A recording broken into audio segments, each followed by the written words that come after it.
Կրթությունը մենք սովոր ենք դիտարկելու որպես գիտելիք ստանալու գործընթաց,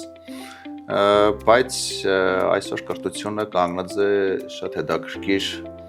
մարտահրավերների եւ հնարավորությունների ճանապարհին։ Կար ժամանակ, որ գիտելիքը ավելի հասու էր այն երկրներին, ովքեր գիտության մեջ մեծ ռեսուրսներ էին ծախսում։ Արևմուտքն էր, եվրոպական շատ երկրներ, սովետական միությունը քիչ ռեսուրսներ չէր ծախսում եւ նոր հայտնագործությունները հասանելի են դառնում երրորդ երկրներին, մեր նման երկրներին ավելի ուշ, մի քանի տարի հետո եւ արդեն երբ որ մենք սերդում ենք այդ հասած գիտելիքը, առաջավոր երկրները գիտելիքի մեջ ավելի առաջ էին անցնում։ Եվ ստացվում է, որ զարգացած կրթությամբ կամ զարգացած գիտությամբ երկրներում ուսանելը շատ ավելի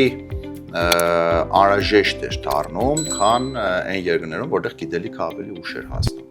Հիմա ստացվում է մի իրավիճակ, որ արհեստական բանականության պայմանավորված, տեխնոլոգիաներով պայմանավորված գիտելիքի շարժը շատ արագացել է։